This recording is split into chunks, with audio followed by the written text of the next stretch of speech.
হুমায়রা তখন বাহিরে বসে আকাশের দিকে তাকিয়েছিল। তখন তার বাবা বাড়ির মধ্যে প্রবেশ করে হুমায়রাকে বলল, হ্যাঁ রে মা, একটা খুশির সংবাদ আছে। হুমায়রা বলল, কি খুশির সংবাদ বাবা? তখন হুমায়রার বাবা জানালেন যে তারা নাকি বড় একটা কাজ পেয়েছে, এবার ভালো ইনকাম হবে। হুমায়রারা অনেক দরিদ্র, তার বাবা ছোটবেলা থেকেই দিনমজুরের কাজ করে আসছে, সেটা সে দেখছে এবং এরকমভাবেই তাদের সংসার চলছে। হুমায়রারা এরকমভাবেই চলে। মাঝে মধ্যে বড় কোনো কাজ আসলে পরিবারের 4 জন মিলেই সেখানে গিয়ে কাজ করতে হয়। কারণ হচ্ছে একটু বেশি টাকা পাওয়া গেলে একটু ভালো খাওয়া যাবে, একটু ভালো চলা যাবে এবং পড়া যাবে। পাশাপাশি হুমায়রার ছোট ভাই পড়াশোনা করে, তাকেও পড়াশোনা করানো যাবে। সে এবার ইন্টারমিডিয়েট পরীক্ষা দিবে, সেহেতু টাকা পয়সার প্রয়োজন আছে, আর তারা সবাই মিলেই কাজগুলো করে। হুমায়রা ছোটবেলা থেকেই পড়াশোনা করতে পারেনি টাকা পয়সার জন্য। সে এই পরিবারের বড় মেয়ে, কিন্তু অদ্ভুত বিষয় হচ্ছে হুমায়রা দেখতে ভয়ঙ্কর রকমের সুন্দর। সে এই পাহাড়ি এলাকায় থাকে ছোটবেলা থেকেই, জন্ম থেকেই দেখছে এবং জন্ম থেকেই এখানে বেড়ে ওঠা। তারা অনেক গরিব, এই গ্রামে বেশিরভাগ মানুষই গরিব।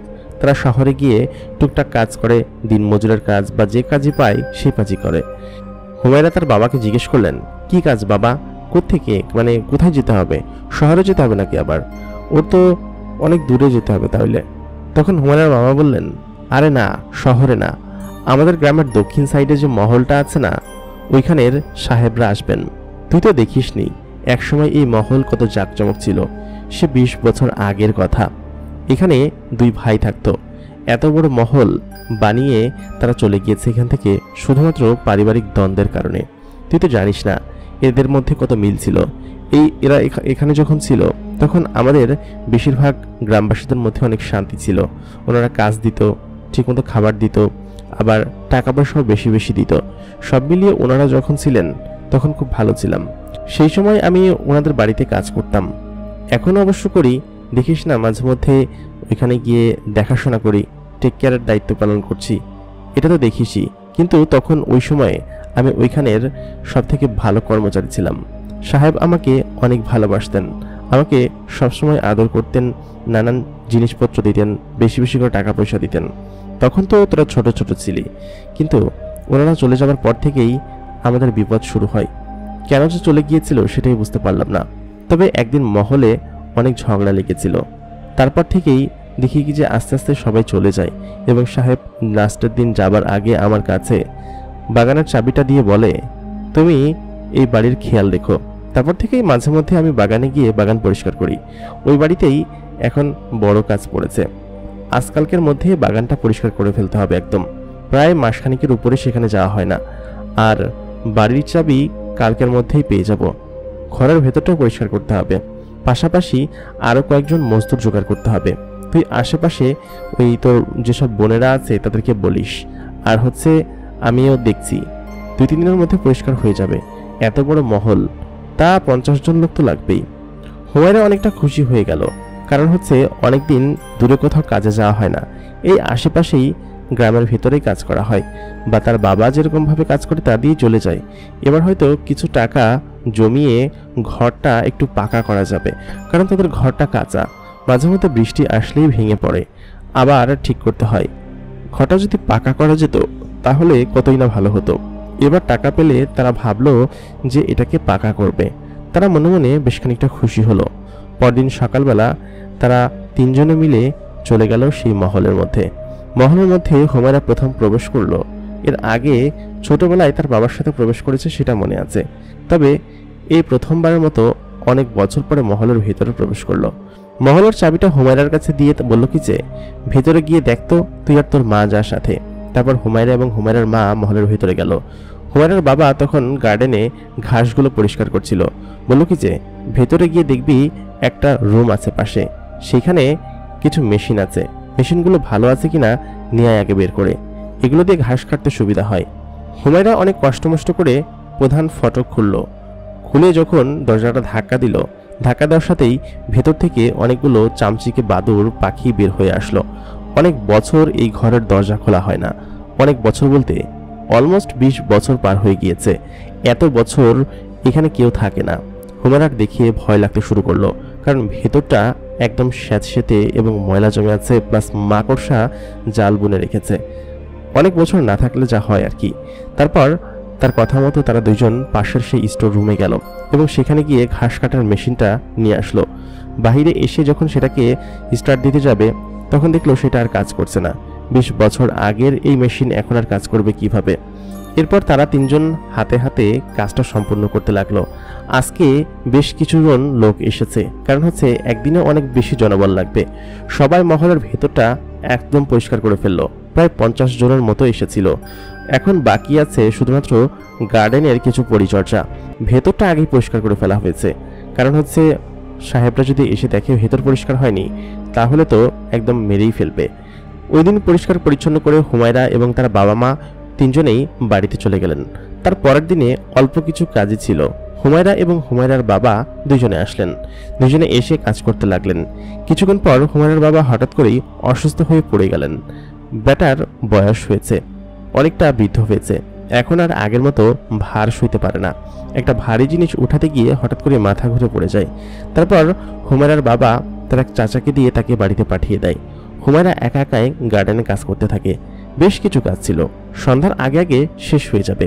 সে সাধারণত একা একা এরকম কাজ করে না, তবে যেহেতু মহলের কাজ সেহেতু দ্রুত শেষ করতে হবে, আর অন্য কাউকে দিয়ে করালে টাকা তাদেরকে দিয়ে দিতে হবে। সেজন্য হুমায়রা দিনরাত পরিশ্রম করেই কাজগুলো করছে, আর অল্প কিছু কাজই বাকি আছে। তখন মাগরিবের আজান দিয়ে দিল। মাগরিবের আজান দেওয়ার পরেও হুমায়রা কাজ করতে লাগলো। লাইটগুলো জ্বালিয়ে দিয়ে হুমায়রা কাজ করছে। তখন সন্ধ্যা 7টার একটু বেশি হবে। যতটুকু কাজ আছে তা সারতে সারতে প্রায় 8টা-9টা বেজে যেতে পারে। তবে সমস্যা নেই, এই মহল থেকে তাদের বাড়িটা কাছে, আর এই পাহাড়ি অঞ্চল তাদের পরিচিত। এখান থেকে বাড়িতে যেতে তার কোনো সমস্যা হবে না। আজকেই কাজ শেষ করে যাবে। হুমায়রা সেটাই করলো। কাজ সম্পূর্ণটা প্রায় শেষ করে ফেলেছে। ঠিক তখনই পেছন থেকে একটা পুরুষের কণ্ঠ হেসে আসলো। বলল কি যে, এই মেয়ে, তুমি এখানে কি করছো? হুমায়রা পেছন দিকে ফিরতেই একটা অদ্ভুত সুঘ্রাণে তার নাক ভরে গেল। সে পেছন দিকে তাকিয়ে দেখল প্রায় 6 ফুটের কাছাকাছি লম্বা, সুন্দর এবং সুদর্শন একটা ছেলে তার পেছনে দাঁড়িয়ে আছে। তার পরনে অদ্ভুত সুন্দর রকমের একটা পোশাক। হুমায়রা দেখে ভয়ে বলল কি যে, আমি এখানে পরিষ্কার করতে এসেছি, আপনি কে? তখন সেই ছেলেটা বলল, আমি কে সেটা জানতে হবে না, কিন্তু তুমি এখানে কি করছো? হুমায়রা যখন সম্পূর্ণ ঘুরে ছেলেটার দিকে তাকালো, সে বলল, আমি এখানে কাজ করছি, দেখছেন না এখানের কাজ প্রায় শেষ হয়ে গিয়েছে। ছেলেটা তখন জানালো, এত রাতে এখানে আসা নিষেধ, সেটা কি তুমি জানো না? দ্রুত এখান থেকে চলে যাও, না হলে কিন্তু সমস্যা আছে। হুমায়রা তখন বলল কি যে, আচ্ছা ঠিক আছে, আমি চলে যাচ্ছি। তাই বলে সে তার ব্যাগটা নিয়ে এবং ব্যাগের ভেতরে সমস্ত জিনিসপাতি ভরে তড়িঘড়ি করে সেখান থেকে বেরিয়ে গেল। বেরিয়ে এসে বাবার কাছে জিজ্ঞেস করলো, আচ্ছা বাবা, ওই বাড়িতে একটা ছেলেকে দেখলাম, ছেলেটা এরকম ভাবে আমাকে জিজ্ঞেস করলো এবং আমাকে বেরিয়ে যেতে বলল, বুঝলাম না। তখন তার বাবা জানালো, হয়তো এটা শাদাব খানের ছেলে হবে। শাদাব খান এখানে যখন ছিল তখন তার একটা ছেলে ছিল, সে ছেলেটাই হবে, হয়তো বড় হয়ে গিয়েছে। আমি বললাম, ওনাদের না আগামীকালকে আসার কথা। তখন হুমায়রার বাবা বললেন, হয়তো ছেলে আগেই চলে এসেছে। যাই হোক, ওসব বিষয় নিয়ে ভাবিস না, তুই চল বা তাড়াতাড়ি ফ্রেশ হয়ে খাবার খেতে আয়, অনেক কাজ করেছিস। তারপর হুমায়রা সবাই খেতে লাগলেন এবং পরের দিন যখন হুমায়রার বাবা এবং হুমায়রা দুজনে সেখানে গেলেন যে সবকিছু ঠিক আছে কিনা সেটা দেখার জন্য, তারা গিয়ে অবাক হয়ে গেলেন। দেখলেন বাড়িতে কেউই নেই। কিন্তু হুমায়রা তো গতকালকে বলেছে যে সে নাকি একটা ছেলেকে দেখেছে, তাহলে সে ছেলেটা কোথায় গেল? হুমায়রা কিছুই বুঝতে পারছে না, তার বাবার দিকে হা করে তাকিয়ে আছে। সারা বাড়ি খুঁজলো, কিন্তু পুরো ঘরে তো তালা দেওয়া। কিন্তু গতকালকে সে ছেলেটা কে ছিল যে হুমায়রাকে এরকম ভাবে ডাক দিল? তখন সে বর্ণনা দিতে লাগলো। ছেলেটা প্রায় 6 ফুটের মতো লম্বা ছিল এবং তার পরনে মুক্তা দিয়ে মোড়ানো একটা সাদা রঙের পোশাক। তার গা দিয়ে খুব অদ্ভুত সুন্দর ঘ্রাণ আসছিল, আর তার চোখগুলো অনেক সুন্দর ছিল, মানে দেখতে অনেক সুদর্শন ছিল। সে আমাকে এসে এইভাবে জিজ্ঞেস করলো। তারপর তো আমি ভয়ে ওখান থেকে বেরিয়ে এসেছি, কিন্তু তারা পুরো বাড়ি খুঁজেও কোথাও কিছু পেল না। কিছুক্ষণ পরে গাড়ির শব্দ আসলো। তার মানে শাদাব খান এবং তার পরিবার আমেরিকা থেকে চলে এসেছে। তারা দরজাটা খুলে দিল এবং গেটটা খুলে দেওয়ার পরে গাড়ি নিয়ে তারা ভেতরে প্রবেশ করলো। গাড়ির ভেতর থেকে শাদাব খান বের হলো। সে অনেকটা বৃদ্ধ হয়ে গিয়েছে, 20 বছর আগে দেখেছে। সাথে তার স্ত্রী ছিল, স্ত্রীকেও সে 20 বছর আগে দেখেছে, মানে হচ্ছে হুমায়রার বাবা। এবং তার সাথে একটা মেয়ে বের হলো, কিন্তু গাড়ি থেকে কোথাও সেই ছেলেটাকে বের হতে দেখা গেল না। শাদাব খান হুমায়রার বাবাকে দেখে ভীষণ অবাক হলেন। বললেন, হে মিয়া, তুমি তো অনেক বৃদ্ধ হয়ে গেছো, তোমার এই অবস্থা কেন? তুমি তো যুবককালে বেশ ভালোই হাঁটা কাটা ছিলে, এখন এরকম অবস্থা কেন? তখন হুমায়রার বাবা বললেন, এই এরকমই যাচ্ছে সাহেব, আপনারা চলে যাবার পর থেকেই এই দিন আনি দিন খাই এরকম অবস্থা। তারপর তারা ভেতরে প্রবেশ করলেন। হঠাৎ করেই পেছন দিকে শাদাব খান পেছনে ফিরে দেখলেন কি যে একটা মেয়ে তার সাথে দাঁড়িয়ে আছে। তখন সে জিজ্ঞেস করলেন, এই মেয়েটা কে? তখন সে জিজ্ঞেস বলল, এটা আমার মেয়ে। হুমায়রার বাবা তার দিকে আঙ্গুল দিয়ে দেখিয়ে দিলেন, হুমায়রার দিকে আঙ্গুল দিয়ে দেখিয়ে দিলেন। তখন বলল, বাহ, খুব মিষ্টি মেয়ে তো। তখন ভয়ে ভয়ে হুমায়রার বাবা জিজ্ঞেস করলেন, সাহেব, ছোট সাহেব তো গতকালকেই চলে এসেছে, ছোট সাহেবকে তো দেখলাম না, সে কোথায়? কোথাও কি বেরিয়েছে? শাদাব খান তখন বললেন, তোমার মাথা কি খারাপ হয়ে গিয়েছে? ছোট সাহেব আসবে কোত্থেকে? হুমায়রা এবং হুমায়রার বাবা দুজন একে অন্যের দিকে তাকিয়ে আছে। তাহলে হুমায়রা গতকালকে কাকে দেখেছে? সে কি ভূতটুত দেখলো নাকি? তারপর তারা সেখানে সারাদিন দেখভাল করলো, তাদের যা লাগে সেগুলো দিল আর কি। তো সেখানে কোনো ছেলে নেই, শাদাব খানের কোনো ছেলে নেই। তাহলে সে গতকালকে কাকে দেখেছে সেটাই সে বুঝে উঠতে পারছে না। হুমায়রার সারাদিন এইভাবেই কেটে গেল। সন্ধ্যার সময় হুমায়রা এবং তার বাবা দুজনে বাড়ির দিকে ফেরত আসলেন, কিন্তু সে কোনোভাবেই গতকালকে সেই ঘটনার কথা ভুলতে পারছে না। বাড়িতে আসার পরে হুমায়রার বাবা বললেন কি যে, মা, আরও 2টা সুসংবাদ আছে। সেটা হচ্ছে শাদাব খানরা এখানে 7 দিন থাকবেন, আর এই 7 দিন তোকে ওইখানে থাকতে হবে। ওনারা তোকে নাকি পছন্দ করেছে, ওনারা নাকি তোকে তাদের পার্সোনাল মেড হিসেবে 7 দিন রাখতে চাই। তুই সেখানে গিয়ে কাজ কর, ভালো টাকা পয়সা পাবি, ঠিক আছে? আমাদের পাকা বাড়ি করার স্বাদটা হয়তো মিটে যাবে, কি বলিস? তখন হুমায়রা খুশি হয়ে গেল, বলল কি যে, এটা তো খুব খুশির সংবাদ, ঠিক আছে আব্বা, আমি কালকে থেকেই চলে যাব। তারপর তারা খেয়ে দিয়ে ঘুমিয়ে পড়ল। পরদিন ভোর ভোর উঠে হুমায়রা ব্যাগপত্র গুছিয়ে শাদাব মহলে চলে গেল। শাদাব মহলে যাওয়ার পরে সেই শাদাব খান বললেন কি যে, তুমি সব কাজ পারো তো, সব সামলে নেবে তো? তখন শাদাব খানের স্ত্রী বলল, হ্যাঁ, ও পারবে। ওর বাবার কাছ থেকে শুনেছি নাকি ও এই সমস্ত কিছু একাই করেছে, সেহেতু ও পারবে। শাদাব খানের মেয়েটা দেখতে অসম্ভব রকম সুন্দর, কিন্তু হুমায়রার থেকে সুন্দর না, হুমায়রা তার থেকে বেশি সুন্দর।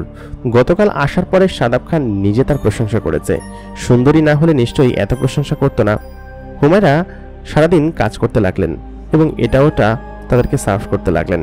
এভাবেই হুমায়রার দিন কেটে গেল। হুমায়রাকে একটা কামরায় থাকতে দেওয়া হয়েছে। এই কামরার মধ্যে হুমায়রা জীবনে থাকেনি, অনেক বড় একটা কামরা এবং খুব সুন্দর বিছানা, খুব সুন্দর রুম। এত বড় কামরায় হুমায়রা জীবনে কোনোদিন থাকেনি, আজকে থাকছে। হুমায়রার রাতের খাবার খেয়ে নিজের রুমে গেল ঘুমাতে। রাতেও সে খুব ভালো খাবার খেয়েছে, এরকম খাবার কোনো জন্মে পেয়েছে কিনা সে নিজেও বলতে পারবে না। খাওয়া দাওয়া শেষ করে সবকিছু গুছিয়ে সে তার নিজের রুমে গেল। তার ঘুম আসছিল না, কেন জানি এতদিন শক্ত বিছানায় ঘুমিয়ে তার অভ্যাস, এই নরম বিছানায় তার ঘুম হচ্ছে না, তার ঘুম বারবার ভেঙে যাচ্ছে। সে হঠাৎ করেই সেই সুঘ্রাণটা পেতে লাগলো। সে ঘুম ভেঙে দেখল কি যে তার পায়ের কাছে একটা অদৃশ্য ছায়া দাঁড়িয়ে আছে এবং তাকেই বারবার দেখছে। হুমায়রা উঠে চিৎকার দিতে যাবে, ঠিক তখন তার মুখ চেপে ধরল, কারণ চিৎকার দিলে একটা কেলেঙ্কারি কাণ্ড বেঁধে যাবে। সে লাইট জ্বালালো, রুমের মধ্যে কিছুই দেখতে পেল না, কিন্তু সে তো স্পষ্ট দেখতে পেয়েছে 6 ফুট লম্বা কোনো কিছু একটা তার রুমের মধ্যে দাঁড়িয়ে আছে এবং সেটা একটা পুরুষ মানুষ। কে হতে পারে? হুমায়রা উঠে দেখলো তার ঘরের দরজা বন্ধ করা এবং আশপাশটা সবকিছু বন্ধ করা, কিন্তু রুমের মধ্যে কেউ তো আসবে না। হুমায়রা তখন আবার ঘুমিয়ে পড়লেন, কিন্তু তার ঘুম আসছিল না কোনোভাবেই। সে যখন আবার ঘুমালেন, কিছুক্ষণ বাদে তার ঘুম আবার ভেঙে গেল এবং সে দেখতে পেল সেই একই জিনিসটা তার পায়ের কাছে দাঁড়িয়ে আছে এবং তাকে দেখছে। হুমায়রা তখন আবার লাইট জ্বালালো, কিন্তু এবার আর হুমায়রার কোনোভাবেই ঘুম আসছে না। কারণ হচ্ছে সে অদ্ভুত একটা জিনিস দেখেছে, যেটা দেখে ভয় পাওয়াটা অনেকটা স্বাভাবিক। এরপর হুমায়রা লাইট জ্বালিয়েই এপাশ ওপাশ করতে লাগলেন। তারপর কখন যে ঘুমিয়ে পড়লেন সেটাই বুঝতে পারলেন না।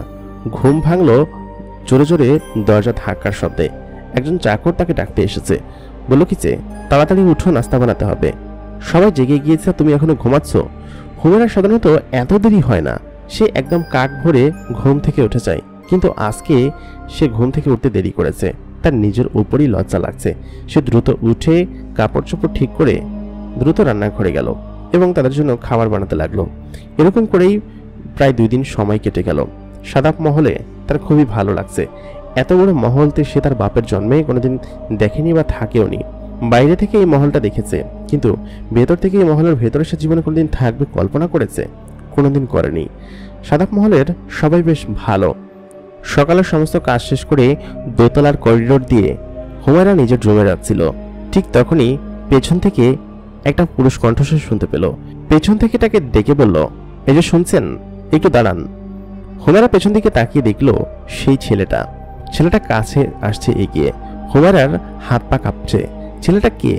ছেলেটা সামনের দিকে এগিয়ে আসলো এবং তাকে জিজ্ঞেস করলো, আপনি আমাকে দেখলে এভাবে কাঁপাকাঁপি করেন কিসের জন্য, আর এরকম ভাবে ভয় পান কেন? ছেলেটা যখন কাছে আসলো তখন সেই সুঘ্রাণটা আবার তীব্র হলো, যে সুঘ্রাণটা সে সেদিনকে গত রাতে পেয়েছে এবং সেদিন বিকালবেলা ওইখানে পেয়েছিল, না সন্ধেবেলা। হুমায়রা তখন তাকে জিজ্ঞেস করলেন, আচ্ছা আপনি কে, আর আপনি এখানে কি করছেন? আপনাকে আমি সঠিক চিনতে পারলাম না, আমি তো সাদাব সাহেবের সাথেও আপনাকে দেখিনি। তখন সেই ছেলেটা বলল, আমাকে তোমার চিনতে হবে না, তুমি এখানে কি করছো? এই করিডোর তো তোমার আসা নিষেধ, তাই না? তখন হুমায়রা বলল, আমি দুঃখিত, আমি এখানে একটা কাজে এসেছিলাম। তখন সেই ছেলেটা বলল, এখানে আসা নিষেধ, এখানে আর আসবে না, যাও নিচে যাও, তোমাদের রুম নিচে যাও। এটা বললে হুমায়রা সেখান থেকে চলে গেল এবং মনে মনে ভেঙাতে লাগলো, যাও নিচে যাও, এরকম করে। কিন্তু ছেলেটাকে সেটাই হুমায়রা বুঝতে পারছে না। হুমায়রা ভাবছে যে ম্যাডামকে জিজ্ঞেস করবে যে এরকম কোনো ছেলে আছে কিনা। বিকেলবেলা যখন হুমায়রা ম্যাডামের সাথে বসেছিল, সে ম্যাডামকে জিজ্ঞেস করলো, আচ্ছা ম্যাডাম, এখানে কি এরকম কোনো ছেলে আছে? আমি 2-3 বার দেখেছি।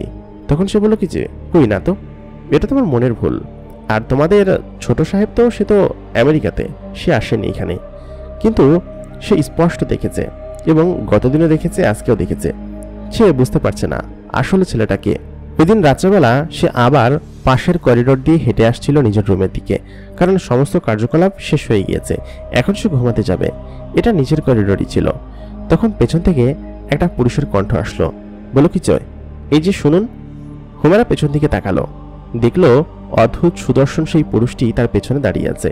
সেই সুঘ্রাণটা আবার আসছে, এবার খুব ভালোভাবেই কথা বলছে। এই যে শুনুন কথা বলার পরে হুমায়রা পেছন দিকে তাকিয়ে বলল কি যে, কি হয়েছে, আর আপনি সত্যি করে বলুন তো, আপনি কে? আপনি তো এ বাড়ির কেউ না, আপনি কোথা থেকে আসছেন এবং এখানে কি করছেন সেটা বলুন তো। তখন সেই ছেলেটা বলল কি যে, তুমি যেটা ভাবছো সেটা না, আমি এখানে তোমাকে দেখার জন্য এসেছি। তুমি তো খুব সুন্দর এবং মিষ্টি করে কথা বলো। হুমায়রা তখন বলল, ফালতু কথা বলবেন না, আপনি কে সেটা বলুন। তারপর সেই ছেলেটা বলল, আমি কে সেটা জানাটা কি জরুরি? আমি এই বাড়িরই লোক, এখানে থাকছি অনেক বছর ধরে। তোমাকে বললে বিশ্বাস করবে না, কিন্তু আমি বলতেও চাই না। তখন হুমায়রা বলল, বললে বিশ্বাস করবো না মানে? আপনি বলেন, আপনি এখানে অনেক বছর ধরে থাকছেন মানে আপনি কি বলতে চাইছেন? তখন সেই ছেলেটা বলল, আমি আসলে কোনো মানুষ না, আমি একটা ভূত। তখন হুমায়রা বলল, মজা করার আর জায়গা পান না তাই না? ভূত দেখতে এত সুন্দর হয়। আপনি দয়া করে এখান থেকে যান, আপনার রুমে যান। আমি বুঝতে পেরেছি আপনি হয়তো কোনো গেস্ট। যা হোক, আমি চলে গেলাম এখান থেকে। তারপর হুমায়রা দ্রুত তার রুমের দিকে চলে গেল। হুমায়রা একটু ভয় পেয়েছে, কারণ যখন ওই ছেলেটা যখন বলেছে যে সে একটা ভূত, এটা শুনে হুমায়রা খানিকটা ভয় পেয়েছে, কারণ ভয় পাওয়াটাই স্বাভাবিক। সে গতকাল রাত্রেও এই ছেলেটাকে তার নিজের রুমে দেখেছে। ভূত হওয়াটা অস্বাভাবিক কিছু না। আজকে রাত্রেও সে ঘুমাতে পারবে কিনা সেটাই সে ভাবছে। কিন্তু আজকে রাতে শোয়ার সাথে সাথেই তার ঘুম এসে গেল, কারণ সারাদিন অনেক পরিশ্রম করেছে, ঘুম আসাটা স্বাভাবিক। হঠাৎ করেই মধ্যরাতে তার ঘুম ভেঙে গেল। সে বুঝতে পারছে তার পাশে কেউ একজন বসে আছে। হুমায়রা উঠে জোরে চিৎকার দিল, কিন্তু সে আবারও মুখ চেপে ধরল, কারণ হচ্ছে চিৎকার দিলে সবাই উঠে আসবে, আর এত বড় বাড়ি যদি একটা কেলেঙ্কারি কাণ্ড বেঁধে যায়। হুমায়রা লাইট জ্বালালো, লাইট জ্বালিয়ে দেখতে পেল কিছু একটা দৌড় মেরে রুম থেকে বেরিয়ে গেল। হুমায়রার ঘরের দরজা বন্ধ, কিন্তু কিছু একটা রুম থেকে কিভাবে বের হবে? তখন আবার সে লাইট বন্ধ করে শোবার চেষ্টা করলো, কিন্তু সে কিছুই দেখতে পেল না। হঠাৎ করেই সেই ঘ্রাণটা আবার তার নাকে তীব্রভাবে আসতে লাগলো। হুমায়রা লাইট জ্বালালেন, এবার সে স্পষ্ট দেখতে পাচ্ছে তার সামনে আর কেউ নয়, সেই ছেলেটা দাঁড়িয়ে আছে, সেই অদ্ভুত সুন্দর জামা পরা এবং সুদর্শন পুরুষটা দাঁড়িয়ে আছে। হুমায়রা ভয়ে ভয়ে তাকে জিজ্ঞেস করলো, আপনি আপনি এখানে কি করছেন? আর আপনি আমার ঘরে কিভাবে আসলেন? হুমায়রা তোতলাতে লাগলো। সেই ছেলেটা বলল, আমি তো তোমাকে বলেইছি আমি একটা ভূত এবং আমি এখানে অনেক বছর ধরে আছি। হুমায়রার গলার পানি শুকিয়ে গেল এবং সে বলল, আপনি সত্যি সত্যি একটা ভূত? হুমায়রা জোরে চিৎকার দিল, কিন্তু তার কণ্ঠ দিয়ে কোনো শব্দ বের হচ্ছিল না চিৎকারের। গলা ছেড়ে চিৎকার দেওয়ার পরেও হুমায়রা তখন বলল, আপনি সত্যিই একটা ভূত? তখন সেই ছেলেটা হো হো করে হেসে দিল এবং বলল, আসলে আমি কোনো ভূত না, আমি হচ্ছি একটা জিন। বুঝতে পেরেছি এবার? আমি কোনো মানুষ না। হুমায়রা তখন বলল কি যে, আপনি কি আমার সাথে মজা করছেন? আপনি বলেন যে এই ঘরের ভেতরে কিভাবে প্রবেশ করলেন? আপনি আমার সাথে ফাজলামি করছেন, তাই না? এই ঘরের চাবি নিশ্চয়ই আপনার কাছে আছে। হুমায়রা তখন ঠিক বুঝতে পারলো ঘরের চাবি নিশ্চয়ই এই ছেলেটার কাছে আছে, আর এই ছেলেটা এই বাড়িরই লোক। হুমায়রা তখন বলেন কি যে, আচ্ছা ঠিক আছে, বুঝতে পেরেছি, আপনি দয়া করে এখন আমার রুম থেকে বের হন। আপনি এখানে থাকলে অনেকে অনেক খারাপ কিছু ভাববে। তখন সেই ছেলেটা বলল, আমি এখান থেকে যাব না, যাবার জন্য তো এখানে আসিনি। আসলে হুমায়রা, তুমি অনেক সুন্দর।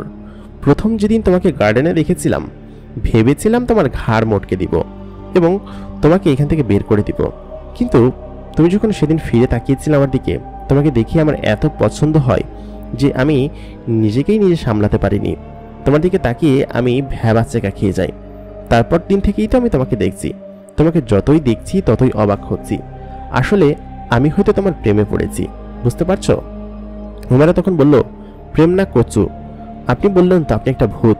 ভূতের সাথে কি মানুষ প্রেম করতে পারে নাকি? আপনি দয়া করে এখান থেকে যান, দয়া করে আমাকে বিরক্ত করবেন না। আর আপনি এখান থেকে যদি না যান আমি কিন্তু চিৎকার করব, আমি কিন্তু সবাইকে ডেকে নিয়ে আসবো, তারপর আপনাকে ধরিয়ে দিব, দেখবেন আপনার তখন কি হয়। আপনি নিশ্চয়ই এ বাড়ির কোনো আত্মীয়। আর বড় সাহেব তো বললেন কি যে ছোট সাহেব নাকি আসেননি, আপনি নিশ্চয়ই ছোট সাহেবের কোনো বন্ধুটন্ধু হবেন বা আত্মীয় হবেন। ছোট ম্যাডাম তো এরকমটাই বলল। আপনি এখান থেকে দয়া করে বের হন। এরকম যদি দেখে যে কেউ আপনি আমার রুমে এসেছেন তাহলে অনেক বড় কেলেঙ্কারি হয়ে যাবে, দয়া করে যান। তখন সেই ছেলেটা বলল কি যে, সত্যি যাব তো?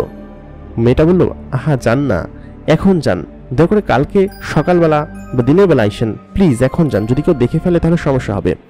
অনেক রিকোয়েস্ট করলো। তখন সেই ছেলেটা বলল, রিকোয়েস্টও কত চমৎকার ভাবে করো, তোমার সবকিছু আমার এত কেন ভালো লাগে। তারপর সে ওইখান থেকে বেরিয়ে গেল। হুমায়রা জোর করে ধাক্কা দিয়ে তাকে বের করে দিলেন।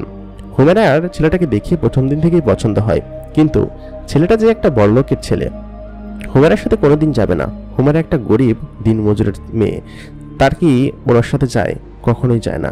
সে তো হুমায়রা মনে মনে তাকে পছন্দ করে ফেললেও তাকে নিজের করে পাওয়ার স্বপ্নটা হয়তো সে কোনোদিন পূরণ করতে পারবে না, যার কারণে ওদিকে আগানোটা একদমই উচিত হবে না। এরকম করে পরের দিন আবার কেটে গেল এবং পরের দিন রাত্রবেলা আবার হুমায়রার সাথে সেই ছেলেটার দেখা হলো। এরকম করে প্রায় প্রতিদিনই হুমায়রাকে সে ডিস্টার্ব করত, হুমায়রার আশপাশে ঘুরত।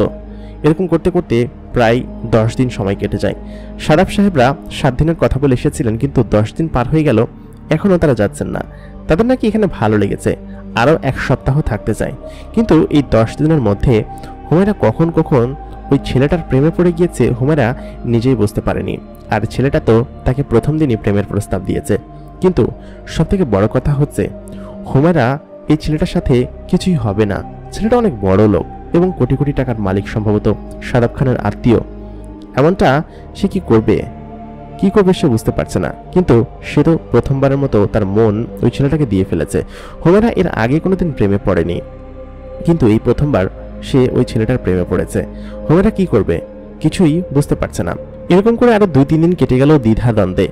সাদাব সাহেবরা আগামীকাল চলে যাবেন। আজকে হুমায়রার ওই ছেলেটাকে কিছু একটা বলতেই হবে।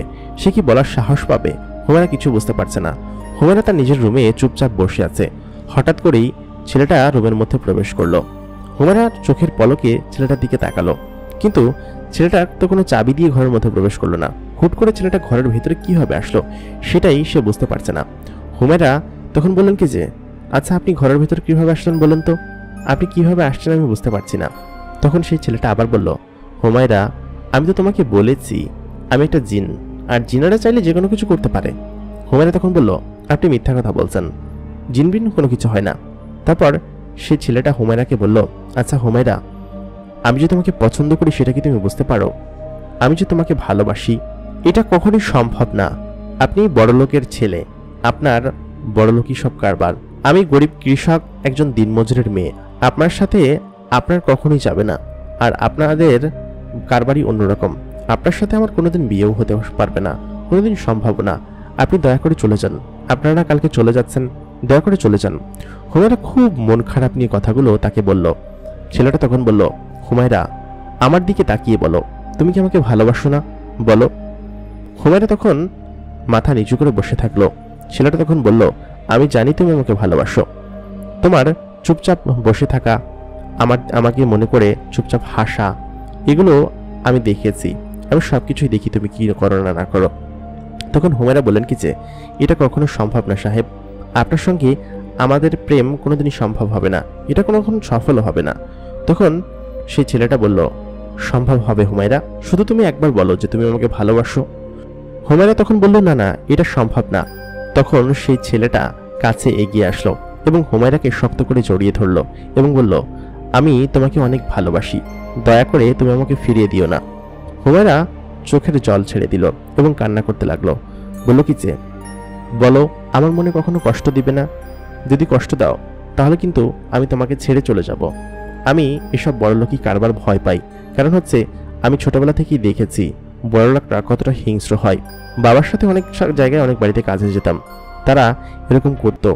অনেক সময় বাবাকে তো মারধরও করতো, বকাঝকা করতো। তুমি এমনটা কখনো করবে না বলো? তখন সেই ছেলেটা বলল, হুমায়রা, আমি কিন্তু তোমাকে আগেও বলেছি যে আমি কোনো বড়লোক নই, আর আমি কোনো মানুষও নই। এটা তুমি সিরিয়াসলি নাওনি।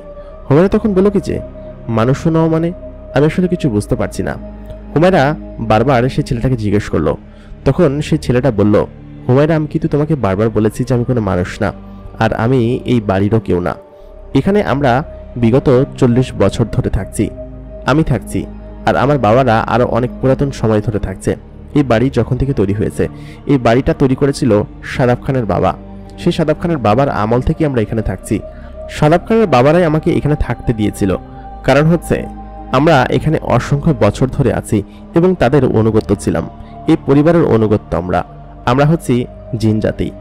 আমাদের দায়িত্ব হলো এই শাদাব মহলকে পাহারা দেওয়া এবং এইখানে থাকা। আমি প্রায় 40 বছর ধরে এখানে আছি এবং আমার পরিবারও এখানে 40 বছর ধরে থাকে, আমার বাবা, মা এবং আমি এবং আমার ছোট বোন। কিন্তু সেদিন যখন তোমাকে প্রথম দিন এখানে দেখেছি, আমার তোমাকে দেখে ভীষণ ভালো লেগে যায়। তুমি কি আমার সাথে থাকবে? আমি কিন্তু তোমার সাথে মজা করছি না, আমি সত্যিই একটা জিন। হুমায়রা তখন তাকে ছেড়ে দিল।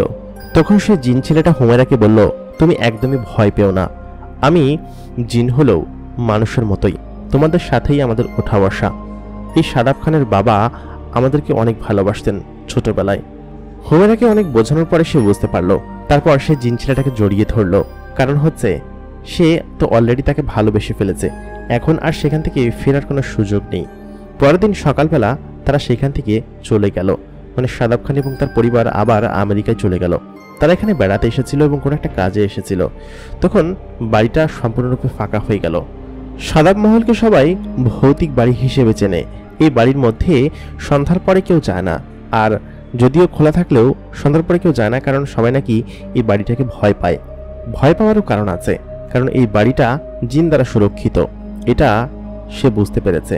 এরা ওই দিনকে বাড়িতে এসে তার বাবাকে বলল, বাবা, শাদাব খান আমাদেরকে ওই বাড়িতে থাকতে বলেছে, চলো আমরা ওই বাড়িতে চলে যাই।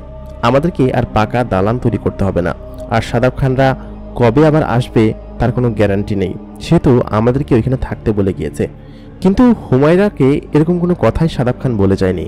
হুমায়রাকে ওই জিন ছেলেটা এমন কথা বলেছে যে তোমরা এখানে এসে থাকো, তোমাদের কোনো সমস্যা হবে না। আর শাদাব খানরা এখানে হয়তো আগামী 20 বছরও এখানে আসবে না, আর আসলেও সেটা আমি সামলে নিব, তুমি এখানে চলে আসো। তারপর সমস্ত মালপত্র নিয়ে তারা ওইখান থেকে চলে আসলো এবং এখানে এসে তারা থাকতে লাগলো। হুমায়রা এবং সে জিন ছেলেটা প্রতিদিনই এরকমভাবে একসঙ্গে থাকতো, কারণ দুজন দুজনকে যে ভালোবাসে। হঠাৎ করে একদিন হুমায়রার বাবা বিষয়টা জানতে পেরে গেলেন এবং সমস্ত বিষয় যখন হুমায়রাকে জিজ্ঞেস করলেন, সে এই কথাটা শুনে সম্পূর্ণ ভয় পেয়ে গেল যে এই বাড়িতে একটা জিন থাকে এবং এই জিন ছেলেটাই এই বাড়িটাকে পাহারা দিচ্ছে। হুমায়রার বাবার কথাটা শুনে আক্কেল গুরুম অবস্থা।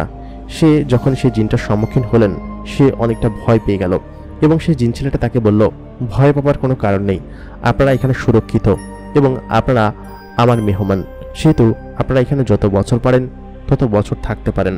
এবং এরকম করেই হুমায়রার বাবার দিন বদলে গেল। কারণ হচ্ছে জিনারাই সমস্ত কাজ করত, এই বাড়ির যত খাওয়া দাওয়া যত ধরনের কাজ ছিল সব জিনারাই করত। সেই ছেলেটা তাদের অঞ্চল থেকে আরো কয়েকজন জিন এখানে তাদের সেবার জন্য নিয়ে এসেছিল। কিছুদিন পরে ধুমধাম করে হুমায়রার সাথে সে জিনটার বিয়ে দেওয়া হলো। সেই জিন ছেলেটার সাথে বিয়ে হওয়ার পরে হুমায়রাদের জীবন একদম বদলে যায় এবং তারা সেই জিন ছেলেটার সাথে থাকতে থাকে এবং তাদের জীবন এরকম ভাবে বদলে যাবে তারা কখনোই কল্পনা করেনি। হুমায়রা এবং তার পরিবার সেই জিনেদের সাথে সেখানে সুখে শান্তিতে বসবাস করতে থাকে।